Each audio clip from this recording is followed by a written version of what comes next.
ಸುದ್ದಿಯನ್ನ ನೋಡಿದ್ರೆ ಎಂಥವರಿಗೂ ಕರುಳು ಚುರ್ ಅಂತ ಅನ್ನೋದು ಗ್ಯಾರಂಟಿ. ಹೆತ್ತು ಹೊತ್ತು ದೊಡ್ಡವರನ್ನಾಗಿ ಮಾಡಿದ್ದಕ್ಕೆ ಇದೇನಾ ಶಿಕ್ಷೆ? ಥೂ, ಎಂಥ ಮಕ್ಕಳು ಇದ್ರೇನು ಬಿಟ್ರೆ ಏನು?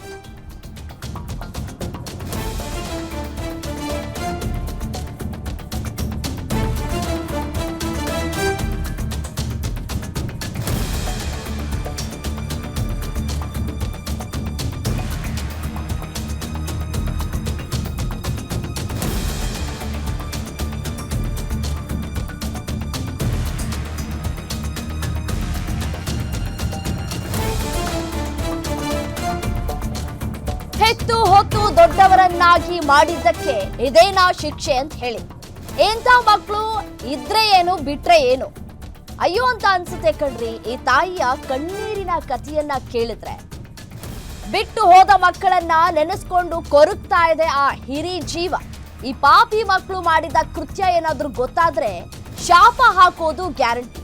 ಹೆತ್ತ ತಂದೆ ತಾಯಿಗಳು ಅವರು ಬದುಕಿರುವವರೆಗೂ ನಮ್ಮ ಜೊತೆ ಇರ್ಲಪ್ಪ ಭಗವಂತ ಅಂತ ಹೇಳಿ ಎಷ್ಟೋ ಜನ ದೇವರುಗಳ ಮೊರೆ ಹೋಗ್ತಾರೆ.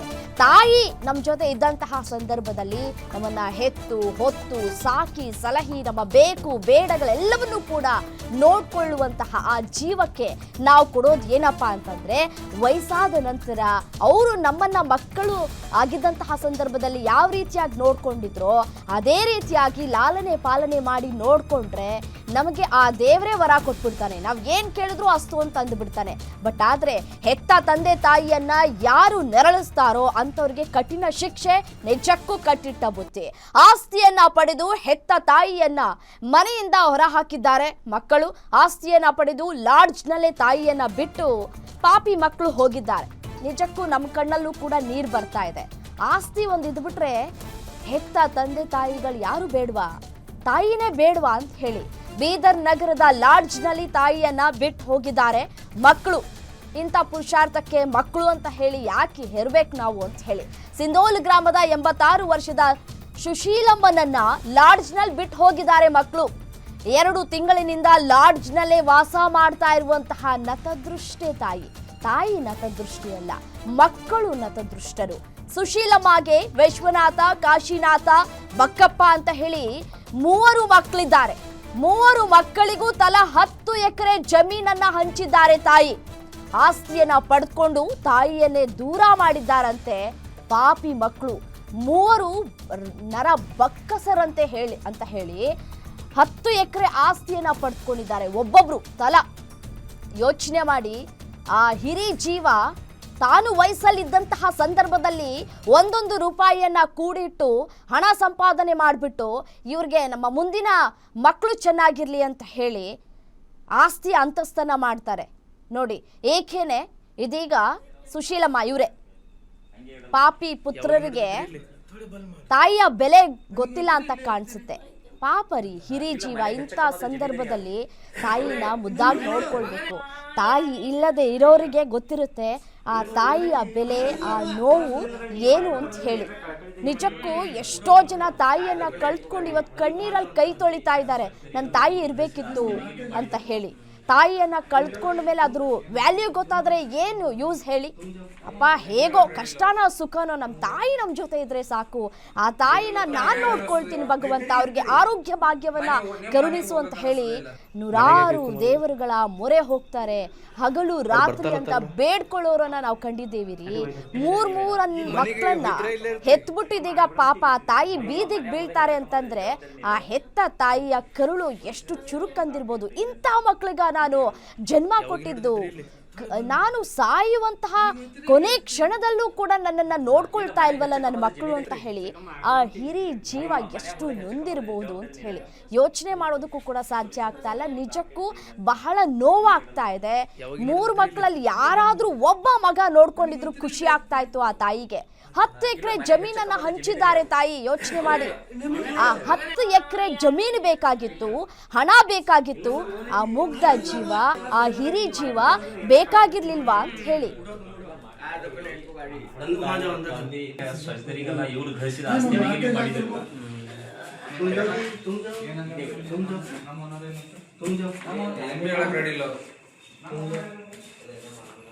ಏನಿಲ್ಲ ಇರ್ತೀರಿ ಮನೆ ನಿಮ್ ಮನೆಗೆ ಹೋಗ್ಬೇಕಂತ ಹೆಚ್ಚಕಮ್ಮ ಆಗ್ಬಿಡಂತ ಇಲ್ಲಿಟ್ಟಿದೆ ಮನ್ಯಾಗ ಹೋದಾಗ ಹೆಚ್ಚಕಮ್ಮ ಜವಾಬ್ದಾರಿ ನೀವೇನ ಪೊಲೀಸರು ಒಂದು ಆಕೆ ಇದೆ ಅಂತ ಹೇಳಿ ಹಂಗೆ ಇಡಲ್ಲ ನಾನು. ಯಾವಾಗ ನೋಡಿದ್ರಿ ಇಲ್ಲಿ ಥೋಡೆ ಬಲ್ ಮಾಡ್ರಿ ಮನೆಗೆ ಹೋಗ್ತೀರಿ ಇಲ್ಲೇ ಇರ್ತೀರಿ ಇಲ್ಲ ಮನೆಗೆ ಹೆಚ್ಚಕಮ್ಮದ ಜಮೀದಾರಿ ಯಾರು? ಇನ್ನು ನಾವು ಹಾಸ್ಪಿಟಲ್ ಬಂದಿದ್ದೀವಿ ಇಲ್ಲಿ 13 ತಾರೀಕಿಗೆ 13 ತಾರೀಕಿಗೆ ಇಲ್ಲಿ ಲಾಡ್ಜ್ ಮಾಡಕ್ಕೆ ಬಂದಿದ್ದೀವಿ. ಲಾಡ್ಜ್ ನೋಡಿದೆ ಒಂದು ತಾಯಿಗೆ 4 ಮಕ್ಕಳ ತಾಯಿಗೆ ಇಲ್ಲಿ ತಂದುಬಿಟ್ರು ಅವ್ರ ಮಕ್ಕಳು. ಆ ತಾಯಿ ಅಳ್ತಾ ಇದ್ದಾಳೆ, ಊಟ ಇಲ್ಲ ಏನಿಲ್ಲ, ಇಲ್ಲಿ ಹೊರಗೆ ಬಂದು ತಡ್ಕೊಡ್ಸ್ಲತ್ತಿರು, ನಮಗೇನು ನೋಡೋದಾಗಿಲ್ಲ. ಹಾಗಾಗಿ ಅವ್ರ ಮಗನಿಗೆ ಫೋನ್ ಮಾಡಿ ಇನ್ಫಾರ್ಮ್ ಮಾಡಿ ಕರೆಸಿ ಇದು ನ್ಯಾಯ ಅದ ಏನು ತಾಯಿ ಬಿಡೋದೊಂದು ತಪ್ಪದಲ್ಲ, ನೀನು ಹುಡ್ಸಿನ ತಾಯಿ ಹಿಂಗೆ ಮಾಡೋದೊಂದು ದೊಡ್ಡ ತಪ್ಪದಲ್ಲಪ್ಪ, ಇದಕ್ಕೆ ಹಿಂಗೆ ಯಾಕೆ ಇಕ್ಕಿದೆ ಅಂತ ಕೇಳಿದ್ರು ನಮ್ಮಲ್ಲಿ ರೊಕ್ಕವ ನಮ್ಮಲ್ಲಿ ದುಡ್ಡದ, ನಾನು ಏನು ಭೀ ಮಾಡ್ತೀನಿ, ನಾನು ರೆಂಟ್ ಕೊಡ್ಲತ್ತೀನಿ, ನೀವು ಇದು ಮಾತಾಡೋದು ತಪ್ಪದ, ನಮಗೆ ರಿವರ್ಸ್ ಆಗ್ಲತ್ತಾರ. ಅವರಿಗೆ ಅವ್ರ ಮನೆದು ಅವ್ರಿಗೆ ಸಿಗಬೇಕಿಲ್ಲ, ಅವ್ರ ಮಗಂದವನಿಗೆ ಊಟ ಅವ್ರ ತಾಯಿಗೆ ಸಿಗಬೇಕಿಲ್ಲ. ನೀವು ಏನು ನೋಡಿರ? ಅಜ್ಜಿ ಏನಲ್ಲ ಆಕೆ ಅಜ್ಜಿ ಮಗನಿಗೆ ಫೋನ್ ಹಚ್ಚಿರಿ ಕರೆಸ್ರಿ ಅಂತೇಳಿ ಆಳತ್ತಿರೋರಿ, ತಡ್ಸ್ಬಿಡ್ಸ್ಲತ್ತಿರು, ಹಸುಯ್ಯವ ಕರೆಸ್ರಿ ಅಂತೇಳಿ ತಡ್ಕೊಡ್ಸ್ಲತ್ತಿರು, ನಮ್ಗೆ ನೋಡೋದಾಗಿಲ್ಲ. ಹಾಗಾಗಿ ನೀರು ಗರಂ ಮಾಡಿ ಇಲ್ಲಿ ತನ ಆಯ್ತು. ನಮ್ಮ ಅವ್ರಿಗೆ ನಮ್ಮ ತಂದೆ ಸತ್ತ ಮೇಲೆ ನಮ್ಮ ಅವ್ರ ಮೈ ಮೇಲೆ ಒಂದು ಮಾಸಿಗೆ ಬಂಗಾರ ಇದ್ದಿದ್ದಿಲ್ಲ. ನಮ್ಮ ತಾಯರಿಗೆ ನಾನು ಮಾಡಿಸಿದ್ದೀನಿ, ಸರ್ಗುಂಡ ಮಾಡಿಸಿದ್ದೀನಿ, ಕೈದಾಗ ಪಾಟ್ಲಿ ಮಾಡಿಸಿದ್ದೀನಿ, ಏನೇನೆಲ್ಲ ಎಲ್ಲ ಮಾಡಿಸಿದ್ದೀನಿ. ಮಾಡಿಸಿ ನನ್ನ ಕೈಲಿಂದ ರೊಕ್ಕ ಹಾಕಿ ಮಾಡಿಸಿದ್ದೀನಿ. ಮತ್ತು ಈಗ ಅವೆಲ್ಲ ಕೊಡು ನಾ ಮಾಡ್ತೀನಿ ಅಂತಂದ್ರು. ಆಯ್ತು ತಗೋ ಅಂತಂದ್ರೆ ಭೀ ತೊಗೊಳಕ್ಕೆ ತಯಾರಿಲ್ಲ, ಮಾಡ್ಲಿಕ್ಕೆ ಭೀ ತಯಾರಿಲ್ಲ.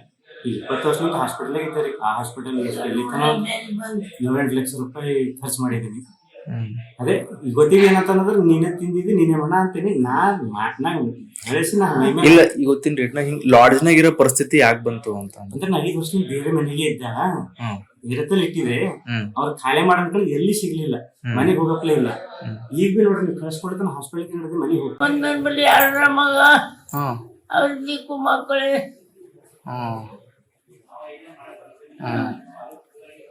ಒಬ್ಬರೇ ಇರ್ತೀರಿ ನೀವು ಇಲ್ಲಿ? ಹೆಂಗ ತಕ್ಲೀಫ್ ಆಗ್ಲತ್ತದಲ್ಲ, ಮಕ್ಕಳು ತಕ್ಲೀಫ್ ಆಗ್ಲತ್ತದಲ್ಲ, ಹೆಂಗ್ ಇರ್ತೀರಿ ಒಬ್ಬರೇ? ಇರ್ಬೇಕು, ಯಾವ ಮಾಡ್ಬೇಕು? ನಾನು ತೊಡೆದು ಇಟ್ಕೊರಿ ಮ್ಯಾಲೆ ಏನ್ರ ಮಾಡ್ತಾನಂತ ಒಂದು ನನ್ನ ಮಗ ಬರ್ತಕ್ಕೆ ಹೋಗ್ಕೊಂಡು ಕೊಲ್ಲಿ ಇನ್ನೊಂದು ತಿಂಗಳು ಇಟ್ಕೊರಿ.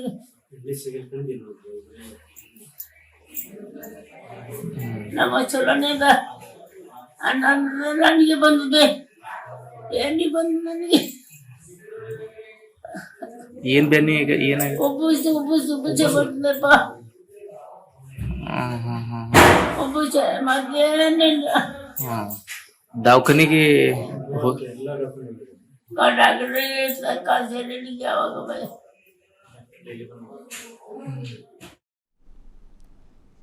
ಎಸ್ ಏನು ಇದೇ ವಿಚಾರಕ್ಕೆ ಸಂಬಂಧಪಟ್ಟಂತೆ ಮತ್ತಷ್ಟು ಡೀಟೇಲ್ಸ್ ಕೊಡ್ತಾ ಹೋಗ್ತಾರೆ ನಮ್ಮ ಪ್ರತಿನಿಧಿ ಶಿವಯ್ಯ ದೂರವಾಣಿ ಸಂಪರ್ಕದಲ್ಲಿದ್ದಾರೆ. ಶಿವಯ್ಯ, ಯಾಕೆ ಸುಶೀಲಮ್ಮರನ್ನ ಲಾಡ್ಜ್ನಲ್ಲಿ ಮಕ್ಕಳು ಬಿಟ್ಟು ಹೋದ್ರಂತೆ? ಈಗ ಆ ಹಿರಿ ಜೀವ ಏನು ಹೇಳ್ತಾ ಇದೆ? ಸಾಮಾನ್ಯವಾಗಿ ತಾಯಿ ಇಲ್ಲ ಅಂತ ಹೇಳಿ ಎಷ್ಟೋ ಮಕ್ಕಳು ಕೊರಗ್ತಾ ಇದ್ದಾರೆ. ಆದರೆ ಇಂಥವ್ರಿಗೆ ತಾಯಿ ಇದ್ದು ಇವ್ರಿಗೆ ಯೋಗ್ಯತೆಗಳಿಲ್ಲ ತಾಯಿಯನ್ನ ನೋಡ್ಕೊಳ್ಳೋಕೆ. ಹೌದು ರಮ್ಯಾ, ಇದು ಒಂದು ಸಾಕಷ್ಟು ಬೇಸರ ಮತ್ತು ಅಮಾನವೀಯ ಘಟನೆ ಅಂತಾನೆ ಹೇಳ್ಬೋದು. ಯಾಕಂದ್ರೆ ಆಸ್ತಿ ಪಡೆದು ಹೆತ್ತ ತಾಯಿಯನ್ನೇ ಲಾಡ್ಜ್ ನಲ್ಲಿ ಬಿಟ್ಟು ಮಕ್ಕಳು ಇಂತಹ ಒಂದು ಇದಕ್ಕೆ ಮುಂದಾಗಿರುವಂತಂದ್ರೆ ಬೀದರ್ ನಗರದ ಪ್ರತಿಷ್ಠಿತ ಲಾಡ್ಜ್ ನಲ್ಲಿ ತಾಯಿಗೆ ಬಿಟ್ಟು 2 ತಿಂಗಳಿನಿಂದ ಆ ಹಿರಿಯ ಜೀವ ಅಲ್ಲೇ ವಾಸ ಮಾಡ್ತಾ ಇದೆ. ಅಂತಂದ್ರೆ ಇವರು ಬೀದರ್ ಮೂಲದ ಏನು ಸುಶೀಲಮ್ಮ 86 ವರ್ಷದ ಸುಶೀಲಮ್ಮಗೆ 3 ಮಕ್ಕಳಿದ್ದಾರೆ, ವಿಶ್ವನಾಥ್, ಕಾಶಿನಾಥ್ ಮತ್ತು ಬಕ್ಕಪ್ಪ. ಈ 3 ಮಕ್ಕಳಿಗೆ ಈ ತಾಯಿ ಜಮೀನು ಕೂಡ ಹಂಚಿದ್ದಾಳೆ, 10 ಎಕರೆ ಜಮೀನು ಕೂಡ ಹಂಚಿದ್ದಾಳೆ. ಆದ್ರೆ ಈ 3 ಮಕ್ಕಳ ಹೆಂಡತಿಯರು ಈ ತಾಯಿಗೆ ಸೇರ್ಸ್ಕೊಳ್ತಾ ಇಲ್ಲ, ಮನೆಗೆ ಕರ್ಕೊಳ್ತಾ ಇಲ್ಲ. ಸ್ವಲ್ಪ ಅನಾರೋಗ್ಯದ ಸಮಸ್ಯೆ ಇದೆ, ಈ ಕಾರಣ ನಾವು ಮನೆಯಲ್ಲಿ ಸೇರ್ಸ್ಕೊಳ್ಳೋದು ಬೇಡ ಅಂತ ಆ ಗಂಡಂದಿಯರಿಗೆ ಏನು ಈ ಅಜ್ಜಿಯ ಸೊಸೆಯಂದಿರು ಮನೆಗೆ ಬರದ ಒಳಗೆ ಅಲೋಡ್ ಮಾಡದ ಕಾರಣ ಈ ಒಂದು ಸಣ್ಣ ಮಗ ಏನ್ ಮಾಡಿದ್ದಾನೆ, ಬೀದರ್ನ ಒಂದು ಲಾಡ್ಜ್ ನಲ್ಲಿ 2 ತಿಂಗಳಿನಿಂದ ಆ ಒಂದು ಲಾಡ್ಜ್ ನಲ್ಲಿ ಇಟ್ಟಿದ್ದಾನೆ. ಆ ಹಿರಿಯ ಜೀವ ಮನೆಗೆ ಹೋಗ್ಬೇಕು, ಮೊಮ್ಮಕ್ಕಳಿಗೆ ಮಾತಾಡ್ಬೇಕು ಅಂತ ಹೇಳ್ತಾ ಇದೆ. ಆದ್ರೆ ಈ ಆಸ್ತಿ ಎಲ್ಲ ಪೂರ ಪಾಲ ಮಾಡ್ಕೊಂಡು ಅವ್ರ ಹೆಸರ ಮೇಲೆ ಆಸ್ತಿ ಮಾಡ್ಕೊಂಡು ಈ ಒಂದು ತಾಯಿಗೆ ಲಾಡ್ಜ್ ನಲ್ಲಿ ಇಟ್ಟು ಅವರು ಆರಾಮಾಗಿ ಸಂಸಾರ ಮಾಡ್ತಾ ಇದ್ದಾರೆ.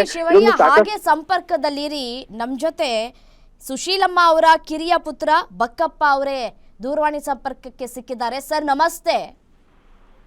ನಮಸ್ತೆ ಬಕ್ಕಪ್ಪ ಅವರೇ, ನಿಮ್ಮನ್ನ ಸಾಕಿ ಸಲಹಿ ಹೊತ್ತು ಹೆತ್ತು ನಿಮಗೆ ಬೇಕು ಬೇಡ ಎಲ್ಲವನ್ನ ನೋಡ್ಕೊಂಡಂತಹ ನಿಮ್ಮ ತಾಯಿ ಇವತ್ತು ನಿಮಗೆ ಬೇಡ ಆದ್ರ? ಹಾಂ ಹಾ ಹೌದು ಕೇಳಿಸ್ತಿದ್ಯಾ? ನಾನು ಮಾತನಾಡೋದು ಕೇಳಿಸ್ತಾ ಇದೆಯಾ? ಕೇಳಿಸ್ತಿದೆ. ಬಕ್ಕಪ್ಪ ಅವರೇ, ಇಷ್ಟು ವರ್ಷ ನಿಮ್ಮ ತಾಯಿ ನಿಮ್ಮನ್ನ ಸಾಕಿ ಸಲಹಿದ್ದಾರೆ, ಇವತ್ತು ನಿಮ್ಮ ತಾಯಿ ನಿಮಗೆ ಬೇಡ ಆಗೋದ್ರಾ ಅಂತ? ಇಲ್ಲ, ಏನಿಲ್ಲ ಮೇಡಮ್, ಕೇಳಿ. ನಾನು ಮನೆಯಲ್ಲೇ ಇದ್ರು, ನಮ್ಮಲ್ಲಿ ಅವ್ರ ಇಬ್ಬರ ಅನ್ಕೊಂಡು ನೋಡ್ತಾ ಇಲ್ಲ, ನಮ್ಮ ಮನೆಯಲ್ಲೇ ಇದ್ರು. ನಮ್ಮ ಮಗಳು ಡೆಲಿವರಿ ಆಗಿತ್ತು, ಹಾಸ್ಪಿಟಲ್ ಡೆಲಿವರಿಗೆ ತಂದಾಗ ಒಂದ್ 2 ತಿಂಗಳು ಇಟ್ಟಾಳ ಅಂತ ಇಟ್ಟಿದೆ. ಈಗ ಮತ್ತೆ ರಾತ್ರಿ ಮನೆಗೆ ಹೋಗಿದ್ದೆ. ನಾ ಹಂಗೇನಿಲ್ಲ, ನಮ್ಮ ಮಗಳು ನೀವು ಹೇಳ್ತಿದ್ದೀರಲ್ಲ, ಇದನ್ನ ಯಾರು ಒಪ್ಪಲ್ಲ ರೀ. ನಿಮ್ಮ ಹೆಂಡತಿಗೆ ಡೆಲಿವರಿ ಆಯ್ತು, ಮತ್ತೊಂದು ಮಗದೊಂದು ಅಂದ್ರೆ ಆಗ ನಿಮ್ಮ ತಾಯಿಗೂ ಡೆಲಿವರಿ ಆದಾಗ ನಿಮ್ಮನ್ನು ಕೂಡ ಎಲ್ಗಾದ್ರೂ ಕರ್ಕೊಂಡೋಗಿ ಬಿಟ್ಬಿಟ್ಟಿದ್ರೆ ನೀವು ಇವತ್ತು ಇಷ್ಟು ದೊಡ್ಡವ್ರು ಆಗ್ತಾ ಇದ್ರೇನ್ರಿ? ನಿನ್ನೆ ರಾತ್ರಿ ಮನೆಗೆ ಹೋಯ್ದಿವಿ ಮೇಡಮ್. ನಿನ್ನೆ ಹೋಯ್ದಿದ್ದೀವಿ, ನಿಮ್ಗೆ ನಿಮ್ಗೂ ವಯಸ್ಸಾಗಿದೆ, ನೀವು ಅರ್ಥ ಮಾಡ್ಕೊಳ್ಬೇಕು. ಆ ಹಿರಿ ಜೀವ ನಿಮ್ಮನ್ನು ಪುಟ್ಟ ಕಂದಮ್ಮ ಇದ್ದಂತಹ ಸಂದರ್ಭದಲ್ಲಿ ಅಂಬೆಗಾಲಿಡೋದಕ್ಕೂ ನಿಮ್ಗೆ ಗೊತ್ತಿಲ್ಲ ಅಂದಾಗ ಕಲ್ಸ್ಕೊಟ್ಟಂತಹ ಜೀವ ರೀ. ಅವ್ರನ್ನ ಕರ್ಕೊಂಡೋಗಿ ಲಾಡ್ಜಲ್ಲಿ ಇಡ್ತೀರಾ ಅಂತಂದ್ರೆ ನಿಮ್ಗಳಿಗೆಲ್ಲ ನಿಮ್ಮ ಮಕ್ಕಳು ವ್ಯಾಲ್ಯೂ ನಿಮ್ಗೆ ಎಷ್ಟು ಗೊತ್ತಿದ್ಯೋ ಅವ್ರಿಗೂ ಅಷ್ಟೇ ಗೊತ್ತಿರುತ್ತಲ್ವಾ? ನಾಳೆ ದಿನ ನಿಮ್ಮ ಮಕ್ಕಳನ್ನು ಹೀಗೆ ಬೀದಿಗೆ ಬಿಸಾಕಿದ್ರೆ ಏನ್ ಮಾಡ್ತೀರಾ? ಇಲ್ಲ, ಬಿಸಾಕಿಲ್ಲ ಮೇಡಮ್. ಅದ ಮನೆಯಲ್ಲಿ 2 ರೂಮ್ ಇದ್ವು, ಒಂದ್ ರೂಮ್ ನಲ್ಲಿ ಅವಳು ಇದ್ದಳು, ಅದಕ್ಕೆ ಸುಮ್ಮನೆ ಇಸ್ಕೋಣ ಅಂತ ಇಟ್ಟಿದೀವಿ. ಅದು ಇಡ್ತೀರಾ? ಹಾಲಲ್ಲಿ ಒಂದು ಯಾವ್ದೋ ಒಂದ್ ಕಡೆ ಮೂಲೆಯಲ್ಲಿ ಜಾಗ ಕೊಟ್ಟಿದ್ರು, ಪಾಪ ಹಿರಿ ಜೀವ ಇರ್ತಾ ಇತ್ತು ತಾನೆ. ಅದು 2 BHK ಮನೆ ಅಂತ ಹೇಳ್ತಾ ಇದ್ದೀರಾ ನೀವೇನೆ? ಇಲ್ಲ ಸರ್, 2 BHK ಇಲ್ಲ, 2 ರೂಮ್ ಇದೆ. ಒಂದು ಹಾಲ್ ಇದೆ, ಒಂದ್ ಬೆಡ್ರೂಮ್, ಒಂದ್ ಹಾಲ್ ಇದೆ. ಅದ್ರ ಕಡೆಯಿಂದ ನಾ ಮಗಳು ಆ ಬೆಡ್ರೂಮ್ ಹಾಲಲ್ಲಿ ನಿಮ್ ಜೊತೆ ಆ ಜೀವ ಇರ್ತಾ ಇರ್ಲಿಲ್ವಾ ಹಾಗಾದ್ರೆ? ಈಗ ಇಟ್ಟಿದ್ದೇವೆ ಮೇಡಮ್, ನಿನ್ನೆ ರಾತ್ರಿ ಒಯ್ದಿದ್ದೇವೆ ಮೇಡಮ್. ಅಲ್ಲ ರೀ, ನಾವು ಸುದ್ದಿ ಬಿತ್ತರ ಮಾಡಿ ನಿಮ್ಮ ಮನವರಿಕೆ ಮಾಡ್ಕೊಡ್ಬೇಕಾ? ಗೊತ್ತಾಗಲ್ವಾ ನಿಮ್ ತಾಯಿ ವ್ಯಾಲ್ಯೂ ಏನು ಅಂತ? ಆಸ್ತಿ, ಅಂತಸ್ತು, ಹಣ ಎಲ್ಲ ಬೇಕು, ಆ ತಾಯಿ ಬೇಡ್ವಾ ನಿಮ್ಗೆ? ನಾನೇ ಮಾಡೀನಿ ಮೇಡಮ್, ಇಲ್ಲಿ ತನಕ 20 ವರ್ಷ ನಾನೇ ಮಾಡಿದೆ ಮೇಡಮ್. ಅವ್ರಿಬ್ಬರೇ ಯಾರು ಏನ್ ಮಾಡ್ಲಿಲ್ಲ. ಸಾಯೋ ತನಕ ಮಾಡ್ಬೇಕು. ನಾನೇ ಮಾಡಿದ್ದೀನಿ ಅಂತಲ್ಲ, ಸಾಯೋವರೆಗೂ ತಾಯಿನ ನೀವು ಸಾಕ್ಬೇಕು. ನಿಮ್ಗೆ ಗೊತ್ತಾ, ಕೋರ್ಟ್ ಇಂದ ಆರ್ಡರ್ ಇದೆ, ನಿಮ್ ತಾಯಿಗೆ ಏನಾದ್ರು ನೀವು ಕಿರುಕುಳ ಕೊಟ್ರಿ, ಈ ರೀತಿಯಾಗಿ ತೆಗೆದುಕೊಂಡು ಹೋಗಿ ಎಲ್ಲೋ ನೀವು ಬಿಟ್ಬಿಟ್ಟು ನಿಮ್ ಪಾಡಿಗೆ ನೀವು ಜೀವನ ಮಾಡ್ಕೊಂಡ್ರೆ ನಿಮ್ಮ ಆಸ್ತಿ ಎಲ್ಲ ವಾಪಸ್ ನಿಮ್ ತಾಯಿಗೆ ಹೋಗುತ್ತೆ. ಅದು ಗೊತ್ತಾ ನಿಮಗೆ? ಹೌದು ಮೇಡಮ್, ಹೌದು. ಹಾ, ನಾಳೆ ದಿನ ನಿಮ್ ಮಕ್ಕಳು ನಿಮ್ಮನ್ನ ನೋಡ್ಕೊಂಡು ಇದನ್ನೇ ಕಲಿತಾರೆ. ಹಾ, ನನ್ನ ತಂದೆ ಹೀಗೆ ಮಾಡಿದ್ದ, ನಾನು ನಾಳೆ ದಿನ ನನ್ನ ತಾಯಿನ ಹಿಂಗ್ ಮಾಡ್ತೀನಿ ಅಂತ ಹೇಳಿದ್ರೆ ದೊಡ್ಡವರಾಗಿರ್ಬೇಕು ನಿಮ್ಮ ಮಗು. ಈಗ ಆಲ್ರೆಡಿ ನಾನು ಗಮನಿಸ್ತಾ ಇದ್ದೀನಿ, ಅವ್ರು ಹೀಗ್ ಮಾಡಿದ್ರೆ ನೀವು ಒಪ್ಕೊಳ್ತೀರೇನ್ರಿ? ಇಲ್ಲ ಮೇಡಮ್. ಹಾ, ತಾಯಿ ಅಂತಂದ್ರೆ ಅದಕ್ಕೆ ಆದಂತಹ ವ್ಯಾಲ್ಯೂ ಇದೆ ರೀ. ಅದಕ್ಕೆ ಯಾಕೆ ಹೇಳಿ ದೇವ್ರನ್ನ ನೋಡೋದಕ್ಕಾಗಲ್ಲ? ನಮ್ಮ ತಾಯಿನೇ ದೇವ್ರು ಅಂತ ಯಾಕೆ ನಾವು ಪೂಜಿಸ್ತೀವಿ ಹೇಳಿ? ಮಾತಾಡಿ ಬಕ್ಕಪ್ಪ. ಅದೇ ನಾವು ದೇವರಂತೆ ಮಾಡ್ತಾ ಇದ್ದೇನೆ ಮೇಡಮ್, ಅದೇನಿಲ್ಲ. ನೀವು ನಡ್ಕೊಂಡಿರೋ ರೀತಿ ದೇವ್ರಂತೆ ಕಾಣಿಸ್ತಾ ಇಲ್ಲ. ಇಲ್ಲ ಮೇಡಮ್, ಮಾಡ್ತಾ ಇದ್ದೆ. ನಗಬೇಡ್ರಿ ದಯವಿಟ್ಟು, ನಂಗೆ ನೆತ್ತಿಗೇರ್ತಾ ಇದೆ. ನೀವು ನಗದಲ್ಲ, ತಾಯಿ ರೀ, ಹಿರಿ ಜೀವ, ವಯಸ್ಸಾಗಿದೆ, ನೋಡ್ಕೋಬೇಕು. ನೀವು ಸಣ್ಣವರಿದ್ದಾಗ ನಿಮ್ಮನ್ನ ಲಾಲನೆ ಪಾಲನೆ ಮಾಡಿಲ್ವಾ ಅವರು? ನೀವು ಬಾತ್ರೂಮ್ಗೆ ಹೋದ್ರೆ ತೊಳೆದಿಲ್ವಾ? ನಿಮ್ಮನ್ನ ಏನೇ ಮಾಡಿದ್ರು, ಕಾಲಲ್ಲಿ ಒದ್ದಿದ್ರು ಅವ್ರು ನಿಮ್ಮನ್ನ ನೋಡ್ಕೊಂಡಿಲ್ವಾ ಅವರು ಅಂತ? ನೀವು ಹಂಗೆ ರೀ, ವಯಸ್ಸಾಗಿದೆ ಅಂತ ಹೇಳಿ ತಾಯಿನ ಬೇರೆ ಕಡೆ ಇಟ್ಬಿಟ್ಟು ನೀವು ಆರಾಮಾಗಿ ನೀವು ಜೀವನ ಮಾಡೋದಲ್ಲ.